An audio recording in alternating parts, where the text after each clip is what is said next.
Oi, pessoal. Eu sou Maita Amaral. Eu vim falar para vocês um pouquinho sobre a tríade terrível do cotovelo. Mais especificamente, raciocinar sobre o que esperar desses pacientes, né? Quando a gente recebe um paciente de tríade no consultório, como a gente pensa que ele vai evoluir? Por que ele não evolui, às vezes, como a gente espera e tudo mais. Então, um pouquinho da minha trajetória. Eu fui graduada pelo Centro Universitário São Camilo, aí acabei a faculdade, fui para Santa Casa, onde fiz a minha especialização e o aprimoramento, a especialização em fisioterapia musculoesquelética, o aprimoramento em membro superior e oncologia. Depois fui para a Uninove, onde eu fiz o mestrado em ciências da reabilitação. E hoje eu atuo na parte clínica, então atendo bastante e também dou aula em pós-graduação, faço parte do projeto Fiz em Ortopedia, do aprimoramento online e estou aqui hoje para falar para vocês nesse congresso. Então vamos lá. Então quando a gente fala na tríade, o que tem que vir na nossa cabeça, né?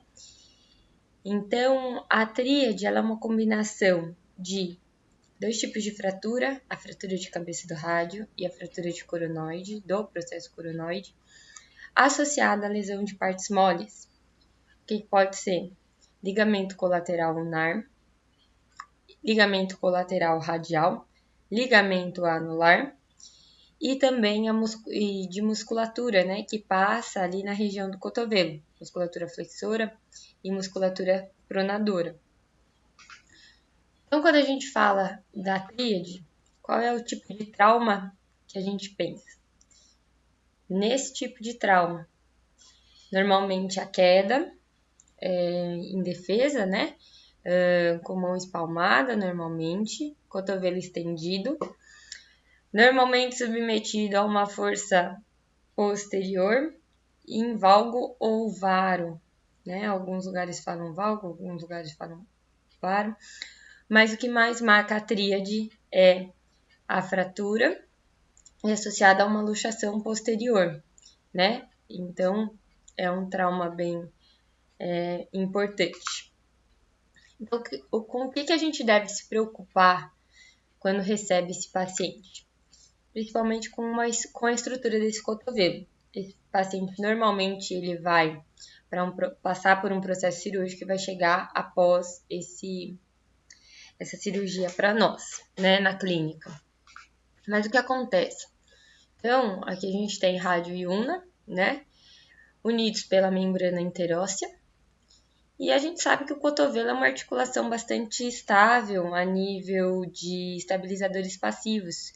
Então, a gente vê aí a ulna, que faz esse encaixe na tróclea do húmero, e permite o movimento de flexo e extensão sem que saia do eixo, sem que haja luxação. Então, a gente tem o bico do olecrano bloqueando a extensão e o processo coronoide bloqueando a flexão e permitindo o eixo de movimento. A cabeça do rádio também é côncava, né? Então, ela vai encaixar certinho ali no capítulo do húmero e vai permitir também o movimento sem sair do eixo, ajudada, auxiliada pela questão ligamentar que tem ali, principalmente o ligamento anular, que é o que vai envolver a cabeça do rádio.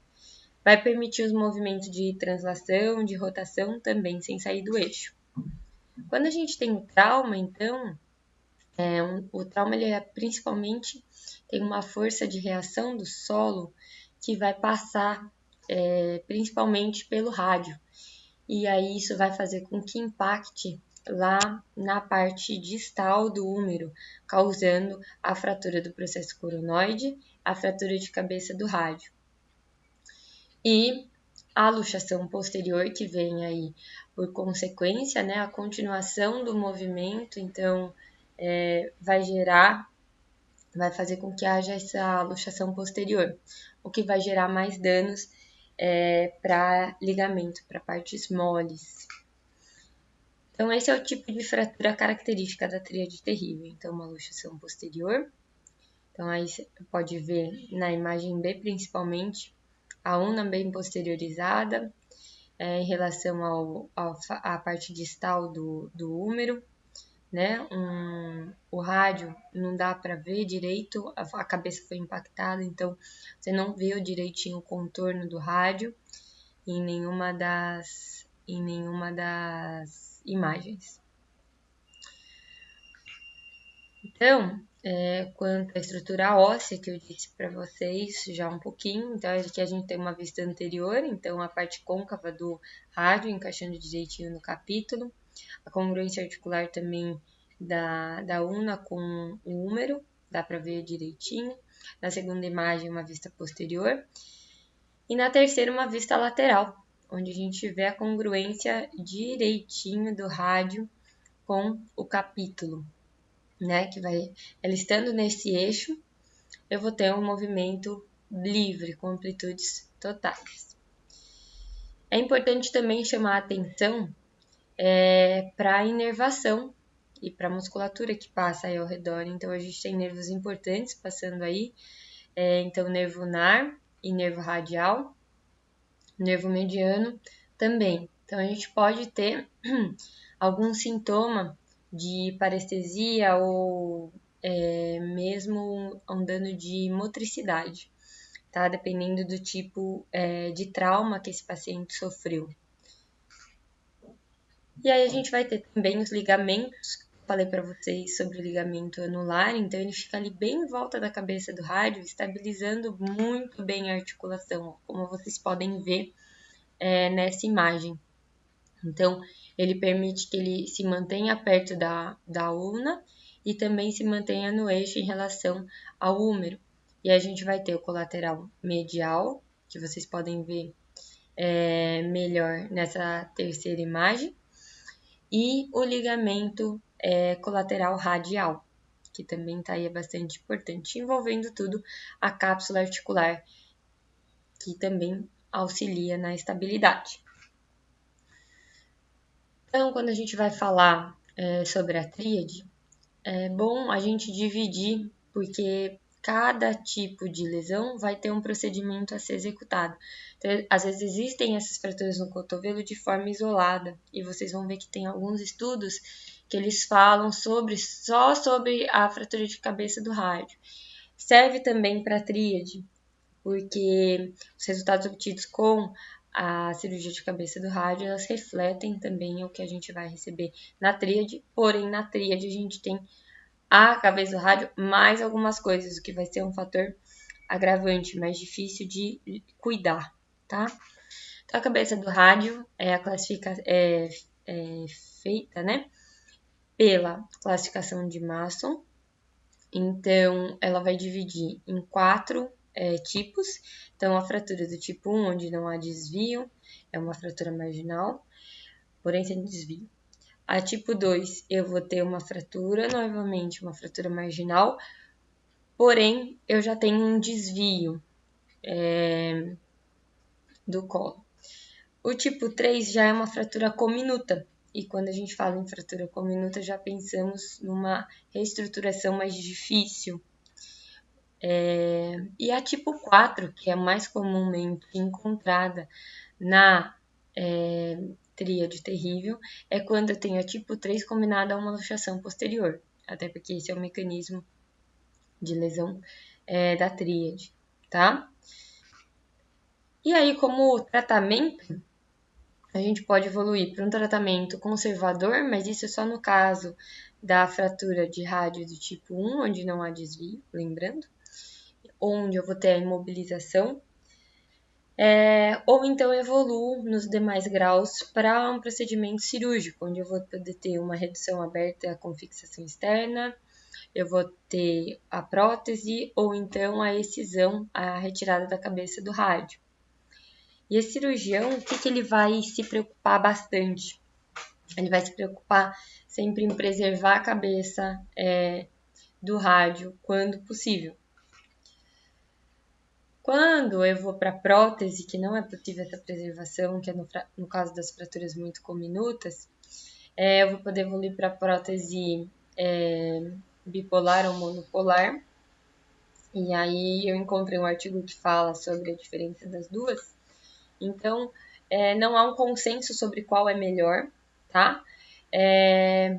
Porém, a bipolar, ela se destaca por melhorar uma coisa que a monopolar tinha muito, que era pressão articular. Então, o paciente se relatava muita dor. E também a área de contato com o capítulo. Então, isso permite um melhor movimento, um movimento mais livre nesse sentido.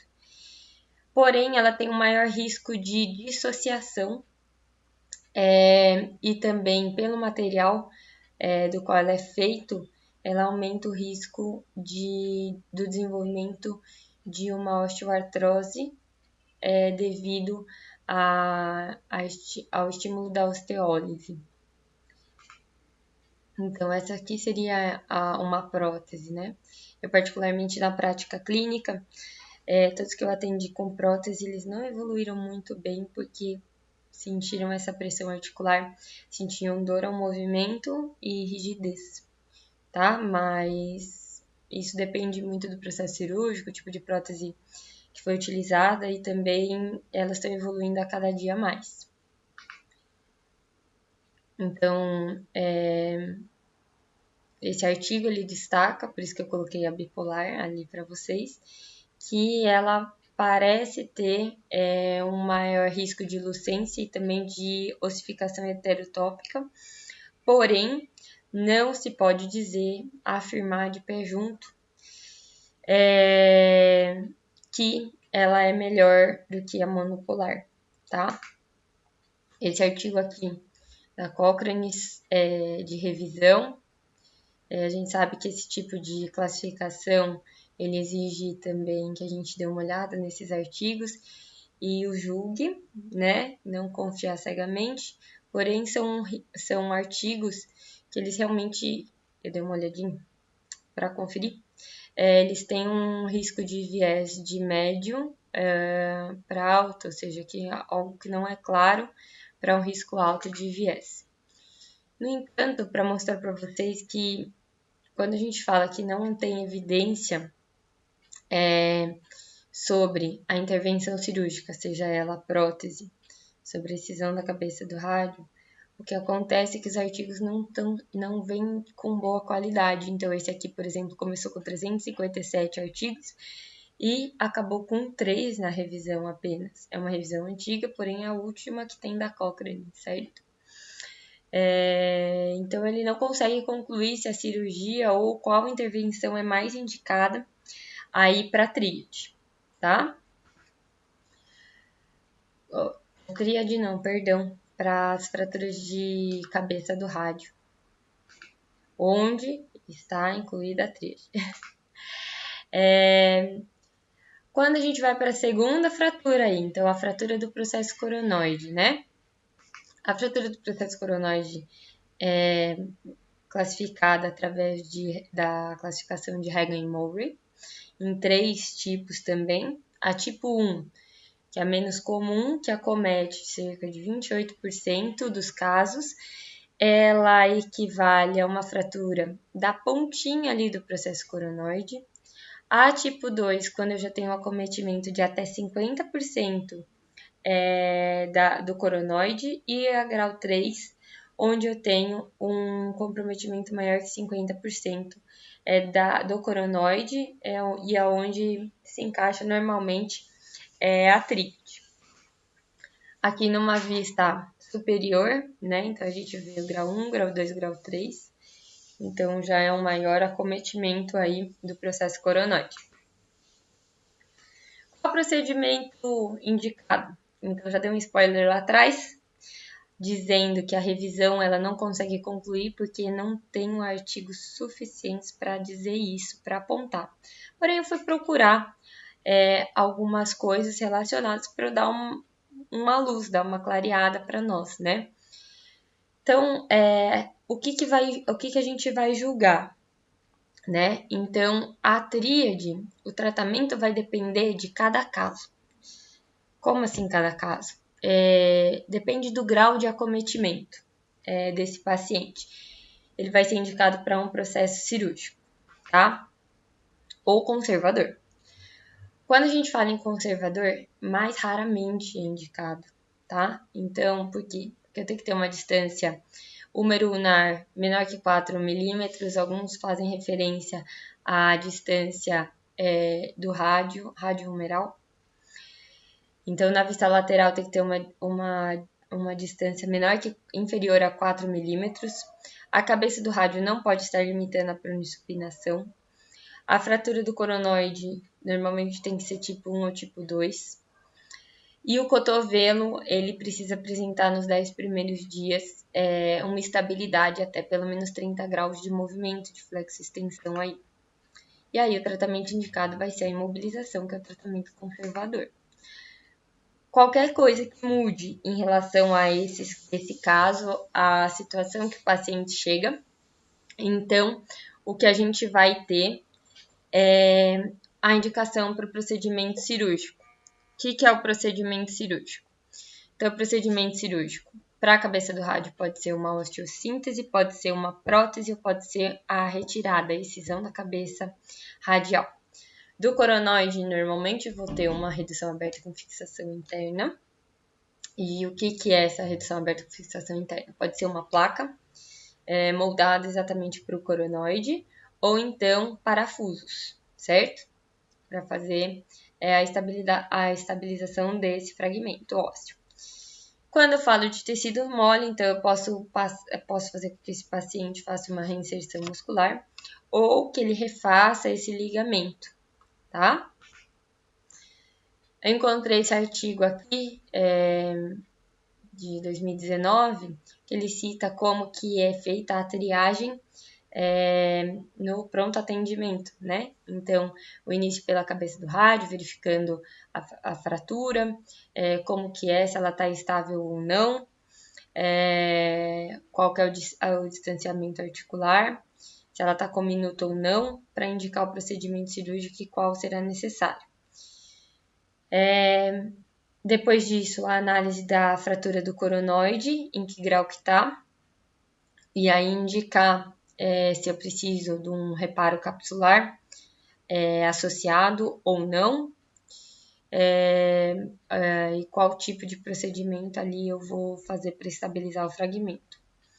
E depois sobre o tecido mole, como que atua, né? Então, se tem o comprometimento para fazer um reparo artroscópico. E para onde que a gente deve voltar, então, nossa atenção, já que não é nada tão esclarecido, como que eu vou falar com o meu paciente, né? Então, o que é bastante interessante a gente saber são as complicações que a tríade ela pode gerar. Então, a gente sabe que ela pode gerar principalmente a instabilidade, como que eu posso dizer? Não, principalmente, seria uma palavra mais forte que isso, mas principalmente quando eu tenho um comprometimento de partes moles, então eu vou gerar maior instabilidade, vou falar para vocês mais para frente. Quando pode gerar incongruência articular, porque eu não consegui, essa fratura foi muito com minuto, o trauma foi de alta intensidade. Posso ter uma lesão nervosa também, evoluir com uma artrose ou uma deformidade em valgo, e posso ter redução da amplitude de movimento. Então, esse artigo aqui, por exemplo, ele é bem interessante, é fresquinho também. Então, ele fala sobre a ressecção da cabeça do rádio e a prótese no tratamento da tríade. O que é melhor? Então, ele não sabe. Ele conclui que não é possível dizer qual é melhor exatamente, porque ele teve um N pequeno, né? Ele não tem evidência suficiente para dizer, mas ele aponta que a cabeça do rádio ela parece ter um resultado favorável quando eu tenho uma estabilidade melhor, ou seja, se ligamento colateral lateral e ligamento colateral ligamento colateral medial, ligamento colateral lateral, a cápsula articular estiverem devidamente reparados. Então, a ressecção ela funciona melhor do que a prótese. Lembrando, nesse artigo foi o que ele conseguiu ver, porém ele não pode afirmar que isso é melhor em todos os casos. Então, aqui ele faz uma avaliação, que me chamou bastante atenção, sobre a amplitude de movimento. E também aplicou algumas escalas funcionais. Então, o que eu observei aí fazendo uma comparação, né? Então, a amplitude de movimento que vocês veem aqui, com exceção da flexão, todas ficam próximas ao movimento funcional e não ao movimento normal. Apenas a flexão fica, que é 130 e pouco. Agora, o restante fica próximo do funcional. Então, esse paciente, ele não pode criar tanta expectativa que ele vai voltar com a amplitude 100%. Então, é legal deixar claro isso para ele. Isso vale para a ressecção e também para a prótese. Essas médias que eles encontraram aqui nesse artigo é a média mais ou menos que todos os artigos encontram, por isso eu mantive ele, tá? Então, normalmente o movimento de flexão é o que fica mais livre aí após a tríade. Esse outro artigo aqui fala sobre os índices de revisão, né? O que leva esse paciente a fazer uma revisão? Isso é bastante interessante, por quê? Porque ele tem a ver também com as consequências, ou seja, o que esse paciente se refere depois da cirurgia. Então, a gente sabe que a instabilidade leva a maior índice de revisão, a rigidez e também a osteoartrose após a primeira cirurgia, principalmente, tá? Então, a longo prazo, são esses 3 os principais fatores que levam eles a fazer uma revisão. Quando isso vai ser mais frequente? Então, esses 2 artigos aqui, eles falam sobre fatores que influenciam no surgimento dessas consequências, né? Como que eu posso dizer? No surgimento dessas consequências pós-cirúrgicas, né? Então, quando o trauma é de alta energia, se demorou muito tempo entre o trauma e a realização da cirurgia, para as fraturas mais cominutas, então a Mason tipo 3, quando eu tenho dano grave no ligamento colateral medial e quando eu não faço o tratamento para a fratura do coronoide. Isso já diminuiu bastante. Antigamente não se abordava o coronoide, não se dava tanta importância, mas de uns tempos para cá, sim, a importância necessária foi dada aí para a fratura do coronoide, então é mais difícil encontrar cirurgias em que ele não foi abordado. Então, o tratamento, aqueles pacientes que passaram por tratamento conservador e pacientes que são mais velhos, tendem a fazer a revisão da cirurgia com mais frequência. E aqueles que passaram pelo procedimento conservador, e aqueles que tiveram maior tempo de imobilização no pós-operatório, não tempo extremo, mas obedeceram certinho aí o tempo que precisava ficar parado, eles evoluem melhor e têm um maior tempo para fazer a revisão da cirurgia ou não chegam a fazer a revisão. E esse último artigo aqui fala sobre o retorno nos esportes. Então, a gente falou das consequências, mas quanto isso impacta na vida desses pacientes, né? E esse artigo aqui está falando, então ele coloca numa linha, esse gráfico aqui, na linha vertical o número de pacientes e na linha horizontal a frequência nos esportes. Então, a gente observa que muitos pacientes, antes da cirurgia, que é o azul, e depois da cirurgia, que é o marronzinho, então muitos não retornam à prática da atividade esportiva. E aqui a gente tem várias, desde caminhada, então ele classifica aqui 1, 2, 3 e 4, que vocês veem do lado esquerdo, é a classificação quanto ao grau de atividade. Então, por exemplo, sem esporte, a caminhada leve e o grau 1, e o grau 4 é vôlei, basquete, que são atividades de mais intensidade. Então, eles falam que mais da metade desses pacientes eles não retornam à atividade normal, né, ao esporte normalmente, como faziam antes, após a artroplastia de cabeça do rádio. Né? Mas quando eles fazem uma prótese secundária, quando eles fazem a prótese secundária da cabeça do rádio, a função fica muito mais comprometida e aumenta demais o risco de não retornar ao esporte. Então, quanto a isso, o cirurgião precisa ficar bastante atento e com certeza estará quanto a qual procedimento é mais benéfico para o paciente, qual é o objetivo dele, tá certo? Então, esse é o paciente que vai chegar para a gente lá no consultório, requerendo os nossos cuidados, né? Então, aqui a gente tem a prótese da cabeça do rádio e tem aí a fixação do processo coronoide, que é esse mais na segunda imagem, ou na primeira também, mais à direita, que está aqui, uma fixação com placa e parafuso.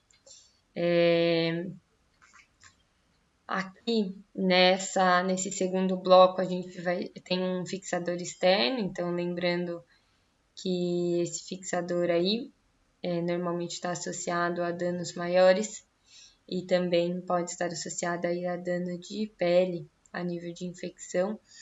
Então, não dá para ir para um procedimento cirúrgico completo, ou o dano ósseo também foi muito extenso, então isso é usado. Então, esse paciente vai chegar com esse trauma bem grande, a gente precisa da atenção necessária, pensar principalmente aí nessas consequências que a gente tem em relação à tríade, que eu disse a vocês, então a rigidez, a instabilidade, então liberar tudo no tempo correto, falando sempre com o cirurgião para entender como que foi esse procedimento cirúrgico, porque o procedimento cirúrgico nos diz muito também sobre o prognóstico desse paciente.